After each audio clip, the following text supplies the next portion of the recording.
नमस्कार। आज हम डिस्कस करेंगे गिरिराज पत्रिका, जो कि हिमाचल प्रदेश की साप्ताहिक पत्रिका है। गिरिराज पत्रिका डिस्कस करेंगे, हिमाचल प्रदेश की साप्ताहिक पत्रिका है और अप्रैल महीने का गिरिराज पत्रिका का ये हमारा तीसरा पार्ट है। इससे पहले अप्रैल महीने के 2 पार्ट डिस्कस हो चुके हैं। प्रीवियस जितने भी मंथ हुए हैं उन सबको हम गिरिराज पत्रिका में डिस्कस कर चुके हैं। जितने भी क्वेश्चन यहाँ पर डिस्कस किए जाएंगे, हर एक क्वेश्चन को डिटेल से डिस्कस करेंगे और हर एक question exam point of view से मोस्ट इंपॉर्टेंट रहने वाला है। अगर अभी भी आप HPRC के एग्जाम उठाकर देखेंगे तो पहले के जो गिरिराज पत्रिका के क्वेश्चन हैं, हमारे एडिशन है हमारे, वहां से डायरेक्टली भी क्वेश्चंस जो हैं वो बने हैं। ठीक है जी, अभी हम क्वेश्चन नंबर 1 से डिस्कशन को स्टार्ट करते हैं। जैसे ही ये मंथ कंप्लीट हो जाएगा, अप्रैल मंथ, 4 पार्ट होंगे इसके, उसके बाद इसकी PDF कंपाइल कर टेलीग्राम पर आपको प्रोवाइड करवाई जाएगी। इससे पहले के मंथ की PDF टेलीग्राम पर ऑलरेडी सेंड कर दी गई है। टेलीग्राम पर ज्वाइन करने के लिए अपने टेलीग्राम से @allexam31 करके सर्च करना। क्वेश्चन नंबर 1 देखिए, बोलते हैं recently Himachal Pradesh high court cancel eco sensitive zone area around which national park of Himachal. तो बोलते हैं कि हाल ही में हिमाचल प्रदेश हाई कोर्ट ने हिमाचल के किस राष्ट्रीय उद्यान के आसपास के इको सेंसिटिव जोन क्षेत्र को रद्द कर दिया है। तो देखिए, ये भी केस हाई कोर्ट में गया था और हाई कोर्ट में जब ये केस गया था तब ये क्वेश्चन बहुत ज्यादा इंपॉर्टेंट हो जाता है, क्योंकि हाई कोर्ट ने जो है वो इस नेशनल पार्क के आसपास का एरिया जो है वो रद्द जो है वो कर दिया है, जिसको इको सेंसिटिव जोन जो है वो सरकार ने जो है वो डिक्लेयर किया था। अब देखिए कौन सा ये नेशनल पार्क है, आपने ध्यान रखना है कि ये है colonel Sherjung national park. Option C जो है वो सही आंसर इसका हो जाएगा। अगर देखिए सिर्फ किताबें ही पढ़ी हैं और किताबों के अलावा जो है वो ज़्यादा जानकारी नहीं रखी है तो आपको कर्नल शेरजंग नेशनल पार्क के बारे में भी जो है वो कन्फ्यूजन जो है वो हो सकता है। क्यों कन्फ्यूजन हो सकता है? क्योंकि कई बार इस नेशनल पार्क को जो है वो किताबों पर सिर्फ एक ही नाम से जो है वो लिखा जाता है, वो है सिंबलबड़ा नेशनल पार्क। तो ध्यान रखना कि चाहे ये सिंबलबड़ा नेशनल पार्क हो गया, चाहे ये कर्नल शेरजंग नेशनल पार्क हो गया, ये एक ही नेशनल पार्क है। मतलब कर्नल शेरजंग नेशनल पार्क को ही जो है सिंबलबड़ा नेशनल पार्क भी जो है वो बोलते हैं। तो इसका जो है वो ऑप्शन सी सही आंसर। थोड़ा डिटेल से देखेंगे, अब थोड़ा डिटेल से देखते हैं तो कॉन्सेप्ट ज़्यादा क्लियर जो है वो होंगे। यहाँ पर बोलते हैं हिमाचल प्रदेश हाई कोर्ट ने जो है वो एक ऑर्डर को क्वेश किया है, जो कि जनवरी 13, 2022 के जो है वो ऑर्डर थे। उसमें जो है वो क्या किया गया था, उसमें जो है वो 3 ग्राम पंचायतें थी कर्नल शेरजंग नेशनल पार्क की, जिनको इको सेंसिटिव जोन जो है वो डिक्लेयर कर दिया गया था। अब इन ऑर्डरों को जो है वो क्वेश जो है वो कर दिया गया है। अब देखिए ये जो है वो बहुत बड़ी बात है कि कर्नल शेरजंग नेशनल पार्क के सराउंडिंग में जो 3 ग्राम पंचायतें आती थी, 3 ग्राम पंचायतों का जो एरिया है उसको इको सेंसिटिव जोन, नाम से ही पता चल रहा है कि सेंसिटिव एरिया जो है वो उनको जो है घोषित किया गया था। परंतु हाई कोर्ट ने ये ऑर्डर क्वेश कर दिए। अब यहाँ से एग्जाम में क्वेश्चन बनेगा। एक तो क्वेश्चन ये बनेगा कि कर्नल शेरजंग नेशनल पार्क का दूसरा नाम क्या है। सिंबलबड़ा नेशनल पार्क जो है वो इसका आता है, ये कहाँ पर जो है वो आता है। वैसे तो ये हिमाचल प्रदेश के सिरमौर डिस्ट्रिक्ट में आता है, परंतु इसकी बाउंड्री जो है वो हरियाणा के साथ भी जो है वो लगती है। ये आपने ध्यान रखना है कि हरियाणा के साथ जो है ये बाउंड्री शेयर जो है वो करता है। तो दूसरा क्वेश्चन ये पूछ सकते हैं कि ये नेशनल पार्क किसके साथ जो है वो बाउंड्री शेयर जो है वो करता है। अब देखिए ये नेशनल पार्क जो है कौन सी रेंज में आता है, तो शिवालिक रेंज में जो है ये आता है, लोअर शिवालिक रेंज में जो है ये आता है। ये भी आपने ध्यान रखना है। ये जो नेशनल पार्क है ये हरियाणा के एक नेशनल पार्क के साथ को भी टच करता है, वो है Kaleshwar national park of Haryana. Haryana का ये जो कालेश्वर नेशनल पार्क है इसके साथ ये बाउंड्री शेयर करता है साउथ और वेस्ट में। ये भी आप ध्यान रखेंगे। और कर्नल शेरजंग कौन थे, ये तो आपको पता ही है कि कर्नल शेरजंग जो था वो एक फ्रीडम फाइटर थे, जिनके नाम पर जो है वो इस नेशनल पार्क को जो है वो नाम जो है वो दिया गया है। ठीक है जी, ये सब तो बेसिक आप याद रख ही लेंगे। हमने ये सारा इंपॉर्टेंट जो है वो इस कर्नल शेरजंग नेशनल पार्क के बारे में जान लिया। स्टार लगाकर इस क्वेश्चन को नोट कर लेना। इसका दूसरा नाम भी आपको पता होना चाहिए। यहाँ से 3 ग्राम पंचायतें हैं, ये भी एग्जैक्ट ध्यान रखना है कि 3 ग्राम पंचायतें हैं, जिन 3 ग्राम पंचायतों को जो है वो इको सेंसिटिव जोन डिक्लेयर किया गया था हिमाचल प्रदेश के द्वारा। अब उन ऑर्डर्स को जो है वो क्वेश जो है वो कर दिया गया है। ठीक है, वो भी आपको पता चल गया। दूसरा आपने ध्यान रखना है कि ये जो ऑर्डर थे हिमाचल प्रदेश के, ये कौन से टाइम के जो था वो ऑर्डर थे, तो 2022 के ये जो था वो ऑर्डर थे। अभी 3 ग्राम पंचायतों के नाम भी आप जो है वो ध्यान रखना कि इन 3 ग्राम पंचायतों के नाम जो है वो क्या क्या हैं। तो ये जो सिरमौर जिले की 3 पंचायतें आती हैं, इनमें एक भाटन वाली ग्राम पंचायत है, एक पटलिया ग्राम पंचायत है और एक बहराल ग्राम पंचायत जो है वो आती है। तो ये 3 ग्राम पंचायतें आती हैं, इनके नाम भी लिख लीजिए। क्या पता किसी एग्जाम में ग्राम पंचायत का ही नाम पूछ ले जाए। एग्जाम में किसी भी लेवल का क्वेश्चन आ सकता है, बस आपको जो है टफेस्ट के लिए तैयारी जो है वो करनी है। अगला क्वेश्चन देखेंगे हमारे पास जो है नेक्स्ट क्वेश्चन में क्या पूछा गया है। अगले क्वेश्चन में बोलते हैं in which district of Himachal Pradesh first green hydrogen mobility station will be set up. तो हिमाचल प्रदेश का पहला बोलते हैं ग्रीन हाइड्रोजन मोबिलिटी स्टेशन जो है वो कहाँ पर जो है वो सेटअप जो है वो किया जाएगा। अब हिमाचल का ये जो पहला ग्रीन हाइड्रोजन मोबिलिटी स्टेशन है ये चंबा में जो है वो सेटअप किया जाएगा। ऑप्शन डी जो है वो सही आंसर हो जाएगा। अब यहाँ पर जो है वो हिमाचल के बारे में, हिमाचल के इस first green hydrogen mobility station के बारे में कुछ और भी बातें, कुछ और भी पॉइंट्स जो है वो याद रखने हैं। यहाँ पर बोलते हैं कि ये जो तैयार किया जाएगा ये जो है वो किसकी सहायता से तैयार किया जाएगा। तो एनएचपीसी की सहायता से जो है ये तैयार जो है वो किया जाएगा। एनएचपीसी की सहायता से तैयार किया जाएगा। और ये एनएचपीसी क्या है, ये एनएचपीसी जो है वो वही एजेंसी है जो कि जिसको नेशनल हाइड्रो पावर कॉरपोरेशन के नाम से जाना जाता है। यही एजेंसी जो है वो चमेरा 1, चमेरा 2, चमेरा 3 परियोजना को भी जो है वो एग्जीक्यूट जो है वो करती है। और चमेरा 1, चमेरा 2, चमेरा 3 परियोजनाएं जो है वो रावी नदी के ऊपर डिस्ट्रिक्ट चंबा में ही जो है वो बनी हुई हैं। इसी आर्टिकल में ये भी कहा गया था कि हिमाचल प्रदेश में जो है वो जियोथर्मल जो पॉलिसी है, जियोथर्मल ऊर्जा वाली पॉलिसी, जियोथर्मल पॉलिसी को भी मंजूरी दी गई है ताकि जियोथर्मल ऊर्जा के जो संसाधन है उनकी खोज की जाए और उनका जो है वो दोहन किया जाए। इसी आर्टिकल में जो है वो मिशन 32%, जो हमने पिछली बार पढ़ा भी था, मिशन 32% का जो है वो जिक्र किया गया था कि मिशन 32% के तहत जो है वो हिमाचल प्रदेश में 2030 तक वन आवरण को जो है वो बढ़ाना है और 32% तक जो है वो ले जाना है, ये जो था वो कहा गया था। और साथ में जो है वो इसमें ये भी कहा गया था कि हिमाचल प्रदेश में हाइड्रो इलेक्ट्रिक प्रोजेक्ट जो है वो सेटअप करने पर सब्सिडी दी जाती है। ग्रीन पंचायत कार्यक्रम के तहत जो है वो पंचायतों को 500 किलोवाट की ग्राउंड माउंटेन सौर ऊर्जा परियोजनाएं जो है वो स्थापित करने के लिए कहा गया है। या फिर ग्रीन पंचायत कार्यक्रम के तहत पंचायतों में ये 500 किलोवाट तक की जो है वो ग्राउंड माउंटेन सौर ऊर्जा परियोजनाएं स्थापित जो है वो की जा रही हैं। इसी आर्टिकल में जो है वो दूध का जिक्र भी किया गया था कि जो गाय और भैंस के दूध पर एमएसपी मिलता है उसको बढ़ा दिया गया है। गाय के दूध पर जो है वो एमएसपी बढ़ाकर 61 रुपये कर दिया गया है। भैंस के दूध पर एमएसपी बढ़ाकर 71 रुपये कर दिया गया है। इसी आर्टिकल में ये भी कहा गया था कि हिमाचल प्रदेश के पांगी को जो है, पांगी घाटी जो है, पांगी को जो है वो पहला प्राकृतिक खेती उपमंडल जो है वो बनाया गया है, ये कहा गया था। और ये भी कहा गया था कि हिमाचल प्रदेश में जो उगाए जा रहे हैं, जौ को जो है वो 60 रुपए प्रति किलो को समर्थन मूल्य से जो है वो खरीदा जा रहा है, ये कहा गया था। अभी पांगी में जो है वो खरीदा जा रहा है, परंतु और आगे जाकर अब जब आप पढ़ेंगे ना बजट वाली बात, तो अब पांगी का जो जौ है ना उसके ऊपर समर्थन मूल्य 80 रुपये प्रति किलो जो है वो कर दिया गया है। गेहूं के ऊपर जो समर्थन मूल्य किया गया है वो भी 80 रुपये प्रति किलो किया गया है। मक्की के ऊपर जो समर्थन मूल्य किया गया है वो 50 रुपये प्रति किलो कर दिया गया है। और कच्ची हल्दी के या फिर हल्दी के ऊपर जो समर्थन मूल्य दिया जाएगा वो 150 रुपये प्रति किलोग्राम के हिसाब से जो है वो दिया जाएगा। और पहली बार हिमाचल प्रदेश में जो है वो अदरक के ऊपर भी समर्थन मूल्य दिया जा रहा है। अदरक के ऊपर जो समर्थन मूल्य दिया जाएगा वो 30 रुपये प्रति किलोग्राम के हिसाब से जो है वो दिया जाएगा। तो ये हमने पहले चीजें पढ़ रखी हैं। इसी आर्टिकल में ये सब चीजें जो है दोहराई गई थी, तो बार बार इनके ऊपर क्वेश्चन ना बनाकर ऐसे ही इनको रिवाइज करवा दिया गया। देखो इन चीजों के ऊपर क्वेश्चन बनेंगे ही बनेंगे एग्जाम में, 100% श्योर है ये कि समर्थन मूल्य के ऊपर क्वेश्चन बनेंगे ही बनेंगे। अगले क्वेश्चन में बोलते हैं the Himkara initiative in Himachal Pradesh is mainly related to. तो बोलते हैं कि हिमाचल प्रदेश में ये एक हिमकारा पहल चलाई गई है। ये हिमकारा पहल जो है वो किससे संबंधित है? तो ये prison reform and inmate rehabilitation से संबंधित है। ऑप्शन बी सही आंसर। क्या है इस योजना के तहत? पूरा डिटेल से मैं बताता हूं। इसके तहत जो है वो कैदियों को जेल के भीतर व्यावसायिक प्रशिक्षण दिया जा रहा है, उन्हें तैयार किया जा रहा है और उनके द्वारा जो बनाए गए उत्पाद हैं उनको हिमकारा ब्रांड के तहत जो है बाजार में पहुंचाया जा रहा है। हिमकारा के तहत जो है वो हिमाचल प्रदेश की अलग अलग जेलों में जो है वो कैदियों की रुचि और क्षमता जो है वो लगातार जो है बढ़ रही है, उनको प्रशिक्षण दिया जा रहा है।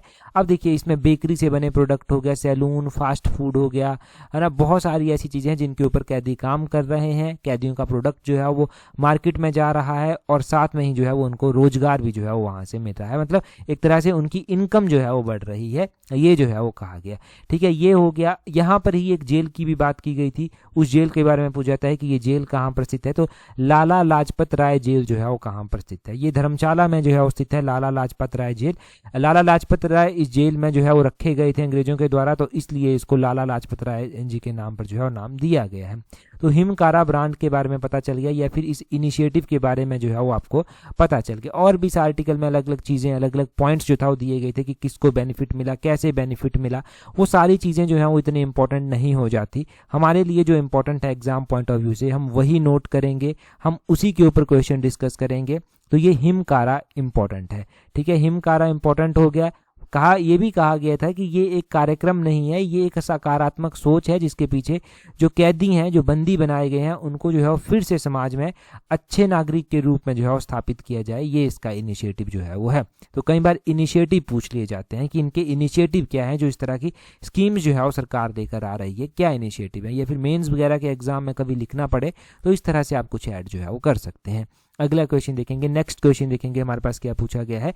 परंतु अगला क्वेश्चन हम डिस्कस करें उससे पहले देखिए, अगर आप तैयारी कर रहे हैं अपने आने वाले HPRCA के टीचर एग्जाम के लिए और आप अपना जनरल अवेयरनेस वाला सेक्शन जो है वो अच्छा करना चाहते हैं, या फिर उसमें अच्छा परफॉर्म करना चाहते हैं, क्योंकि आपको पता है अकेला सब्जेक्ट के ऊपर कमांड होगी तब काम नहीं चलेगा। जनरल अवेयरनेस में भी स्कोर अच्छा करना पड़ेगा, तभी आप जो है वो अपनी जो है वो सीट पक्की कर सकते हैं। तो जनरल अवेयरनेस वाले सेक्शन को कवर करना है, चाहे आपका जो है टीचर का एग्जाम है, चाहे JEE का एग्जाम है, चाहे आपका जो है वो और भी कोई टेक्निकल एग्जाम है जिसमें सब्जेक्ट के ऊपर तो आपकी कमांड है, जनरल अवेयरनेस में दिक्कत आ रही है, तो आप हमारी इस टेस्ट सीरीज के साथ जुड़ सकते हैं, जिसका लिंक नीचे डिस्क्रिप्शन बॉक्स, कमेंट बॉक्स में जो है वो दिया गया है। साथ में ही आपको पता है पटवारी का एग्जाम आ रहा है, पंचायत सेक्रेटरी का एग्जाम आ रहा है, तो इन दोनों एग्जाम को आप हमारी एक ही टेस्ट सीरीज से जो है वो कवर कर सकते हैं, और इस टेस्ट सीरीज का लिंक भी नीचे डिस्क्रिप्शन बॉक्स, कमेंट बॉक्स में दिया गया है। ये पॉकेट फ्रेंडली टेस्ट सीरीज आपके लिए जो है वो रहने वाली है, और ये टेस्ट सीरीज जो है काफी हेल्प आपकी करने वाली है। साथ में ही तैयारी अगर आप जूनियर ऑफिस असिस्टेंट के एग्जाम के लिए कर रहे हैं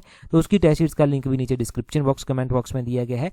ये जो जूनियर ऑफिस असिस्टेंट का सिलेबस अभी आ चुका है, इसके अकॉर्डिंग ही यहाँ पर जो है तैयारी की जाएगी। अगला क्वेश्चन देखिए क्या बोलते हैं recently south Asia youth table tennis championship 2026 held in which district of Himachal Pradesh. तो अभी बोलते हैं कि साउथ एशिया, दक्षिण एशिया युवा टेबल टेनिस चैंपियनशिप जो है 2026 हुई, तो बोलते हैं हिमाचल के किस जिले में ये आयोजित जो है वो की गई, या फिर कहाँ पर हिमाचल में जो है ये आयोजित जो है वो की गई, है ना। हिमाचल में ये आयोजित की गई शिमला में। शिमला में भी ये कहाँ पर जो है वो आयोजित की गई, तो शिमला में जो है वो जो इंदिरा गांधी राज्य खेल परिसर है, इंदिरा गांधी इंडोर स्टेडियम जो है वहाँ पर जो है ये आयोजित जो है वो की गई।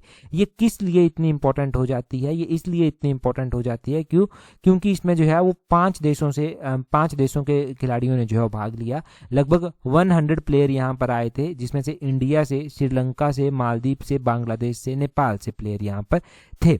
और ये जो चैंपियनशिप हुई ये 8 से 11 अप्रैल 2026 के बीच में जो है वो हुई, Indira Gandhi state sports complex में जो है ये हुई। और आपने ध्यान रखना है कि ये जो है वो मुख्यमंत्री सुखविंदर सिंह सुक्खू के द्वारा इसका उद्घाटन जो है वो किया गया, तब भी ये चर्चा में आई। ठीक है, उद्घाटन उनके द्वारा किया गया, तब भी ये चर्चा में आई, और अलग अलग देशों के द्वारा यहाँ पर भाग लिया गया, तब ये और ज़्यादा इंपॉर्टेंट है, जब अलग अलग देशों के द्वारा यहाँ पर जो है वो भाग जो है वो लिया गया। ठीक है, जब भी कोई ऐसी खेलें होती हैं, जब भी ऐसे कोई इनिशिएटिव होते हैं, तब वो आपको जो है वो ध्यान रखने हैं। अगर हम गेम्स के बारे में इससे पहले कुछ पढ़ चुके हैं, तो हम ये एक क्वेश्चन पढ़ चुके हैं कि खेलो इंडिया विंटर गेम्स 2026 की हुई, इसमें जो है वो हिमाचल के द्वारा जो है वो कितने गोल्ड मेडल जो है वो जीते गए। तो हिमाचल के द्वारा इसमें 6 गोल्ड मेडल जो है वो जीते गए। एक आपने ये ध्यान रखना है खेलो इंडिया विंटर गेम्स के बारे में। तो खेलो इंडिया विंटर गेम्स का क्वेश्चन पक्का एग्जाम में जो है वो बनने वाला है। ठीक है, इसके ऊपर क्वेश्चन जैसे भी बने, हम गिरिराज पत्रिका में पढ़ चुके हैं, वो डिटेल से हम कवर कर चुके हैं, वो आपका कवर हो जाएगा।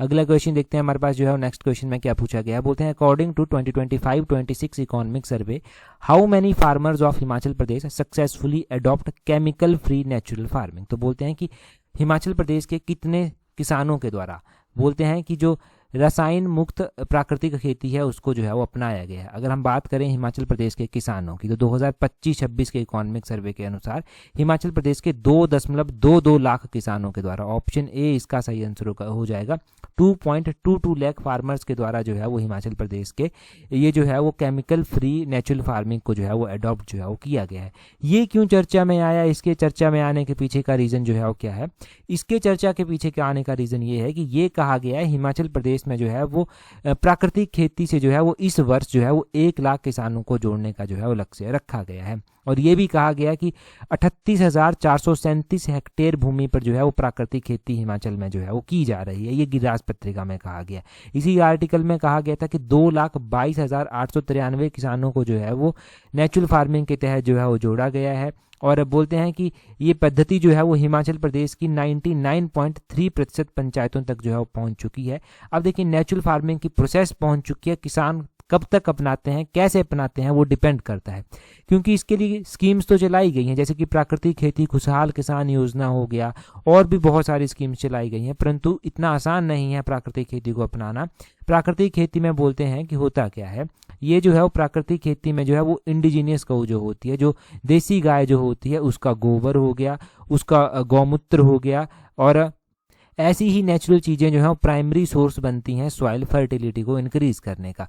अब ऐसी चीज़ें जो है वो पहले तो किसानों को गाय रखनी पड़ेगी, फिर वो गौमूत्र इकट्ठा करना पड़ेगा, फिर गाय का गोबर, ये एक लंबी प्रोसेस जो है वो आ जाती है। तो इसलिए किसान डरते हैं ऐसी चीज़ों को अपनाने से, और अब खेत जो है वो हैप्चुअल हो चुके हैं, किसके, वो जो है वो केमिकल एग्रीकल्चर, केमिकल फर्टिलाइजर के जो है वो हैप्चुअल जो है वो हो चुके हैं। अब देखिए होता क्या है कि जब एक बार ड्रग्स की एडिक्शन लग जाती है तो उसको छोड़ना मुश्किल होता है। वैसे ही आज के टाइम में हमारे खेत भी हो चुके हैं, ऐसे ही हो चुके हैं, उनको भी उन केमिकल्स की आदत पड़ चुकी है। अब एकदम से अगर उन खेतों में दूसरी खाद जाएगी तो प्रोडक्टिविटी शायद उतनी नहीं होगी। ये थोड़ा सा टाइम लेते हैं प्रोडक्टिविटी इंक्रीज करने में, और जब एक बार खेत इस चीज़ को अडॉप्ट कर लेता है तो ऑटोमेटिकली जो है वो क्या होता है, प्रोडक्टिविटी जो है वो इंक्रीज हो जाती है। तो ये नेचुरल फार्मिंग के बारे में आपने डाटा जो है वो ध्यान रखना है, जो हमने यहाँ पर पढ़ा। अगले क्वेश्चन में क्या बोलते हैं recently who has been appointed as new chairman of Himachal Pradesh state cooperative development federation, जिसको हिमकोफेड बोला गया, अप्रैल 2026। तो अभी जो है वो हिमाचल प्रदेश जो स्टेट कोऑपरेटिव डेवलपमेंट फेडरेशन है, हिमकोफेड है, इसके जो है वो नए चेयरमैन बनाए गए, तो वो चर्चा में आए। अब देखिए चेयरमैन टाइम टू टाइम बनाते रहते हैं, कई बार चेयरमैन हटा भी दिए जाते हैं, रिजाइन दे देते हैं, तो बनते रहते हैं। तो इसलिए यहाँ पर अप्रैल 2026 जो है वो बाकायदा लिखा गया है कि आपको याद रहे कि अप्रैल में जो है ये बने थे। ठीक है, अब बोलते हैं हिमकोफेड के जो चेयरमैन बने हैं वो विक्रम शर्मा जो है वो बने हैं। कौन बने हैं? वो विक्रम शर्मा बने हैं। इसका जो है वो ऑप्शन बी जो है वो सही आंसर हो जाएगा। अब विक्रम शर्मा हिमकोफेड के चेयरमैन बने हैं। ये हिमकोफेड है क्या? इसका पूरा नाम है Himachal Pradesh state cooperative development federation. इसकी स्थापना जो था वो कौन से ईयर में की गई थी? इसकी स्थापना 1960 में जो था वो की गई थी। 1960 में इसकी स्थापना की गई थी, तब से ये काम कर रहा है। इसका काम क्या है? To promote, to develop, to strengthen the cooperative movement in this states. तो जो कोऑपरेटिव मूवमेंट्स हिमाचल में हो रही हैं, सहकारी विकास को लेकर जो मूवमेंट्स हो रही हैं, उनको जो है वो एक तरह से इंक्रीज करना, उनको मजबूत करना जो है वो इसका जो है वो टारगेट है। और बोलते हैं कि ये काम जब करता है तो ये काम जो है वो कहाँ से करता है, कहाँ पर इसका सेंटर है मेन, तो ये जो है मशोबरा शिमला में जो है वो है। एक गरली कांगड़ा में भी जो है वो इसका सेंटर जो है वो है। ठीक है, गरली परागपुर का आपको पता है, कांगड़ा में जो है वो आता है।